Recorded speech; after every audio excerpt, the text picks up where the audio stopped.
Right guys, so welcome to day 4. So we've already had a fairly heavy lower back sort of focused day on day 2. We've got another heavy focused lower back day today on day 4. So the first thing I want to get you to do is give your lower backs some TLC. Now, the first thing we're going to talk about when we get to the lower back section is whether you've got flexion sensitive or extension sensitive pain. Now, flexion sensitive, when you bend forwards, it feels uncomfortable or even painful. Extension sensitive pain, when you bend backwards, it feels sore or uncomfortable. And I'm going to show you 2 different things to do which will help on either one of those things. So you don't need to do both of them, you just need to do one or t'other. And then we're going to move into some hamstring activation. I might use my sliders, but if you haven't got access to sliders and you've got a slippy wooden floor, you could literally do it on there with a towel, or if you haven't got access to a slippy wooden floor, all you've got is the mats. I'll show you a walk out and a walk back, so I'll show you 2 variations there.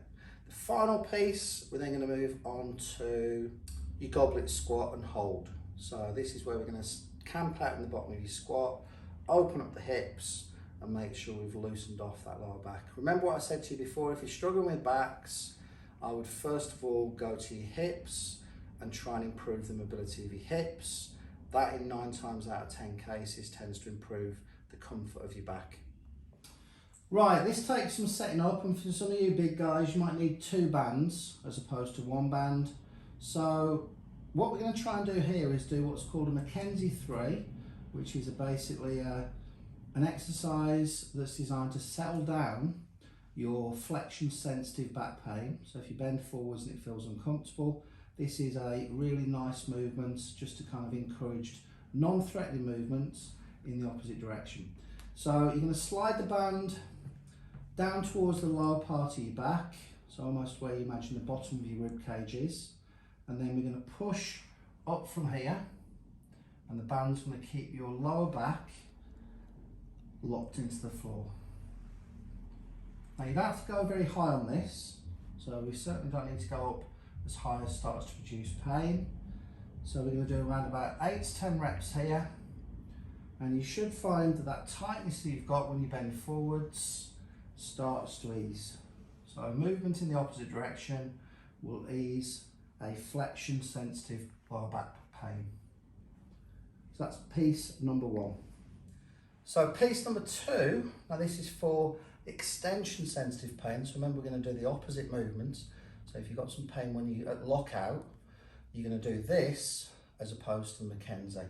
Grabbing yourself a hardish rubber ball, so something like a dog ball would do, something that's got a little bit of give, because you're going to place this just under your lower back to the side of the spine into that fleshy bit between your rib cage and the top of your pelvis.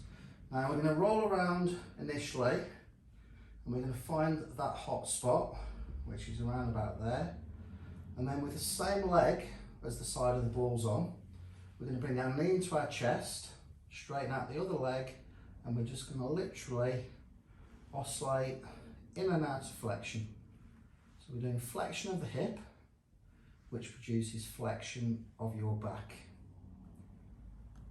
So we're going to do around about 8 to 10 repetitions on this. And then we're going to swap over onto the side, and we're going to do 8 to 10 repetitions on the other side. And you should find that once you've done that, you will then be able to get to the point where you can extend, and you won't get that sharp pinching feeling you were getting previously.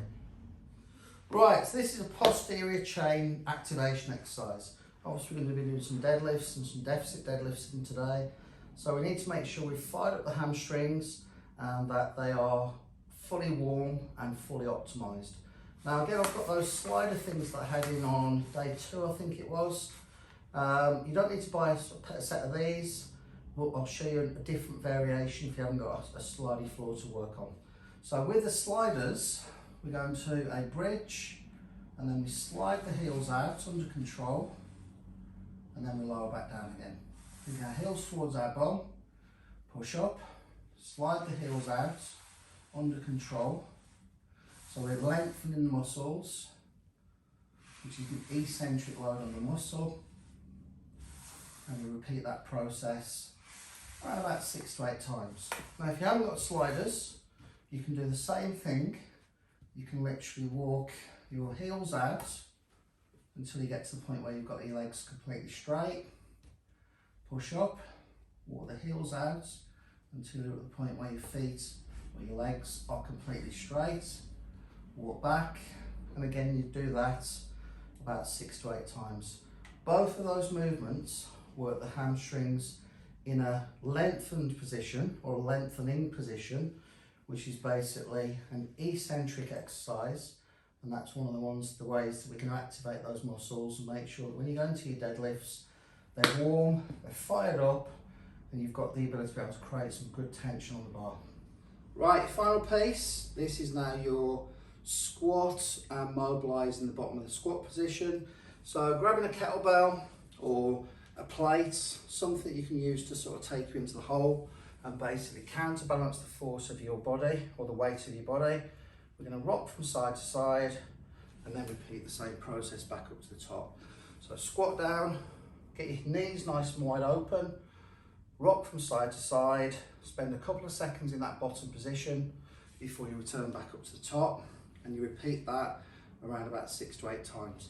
Key things to think about here is making sure that we're pushing the knees out at the bottom of the squat. So we're externally rotating the femurs, we're opening up the hips, we're firing up our external rotators, and what we're doing is pushing the sacroiliac joints and the pelvis together to create what's called a force closure mechanism.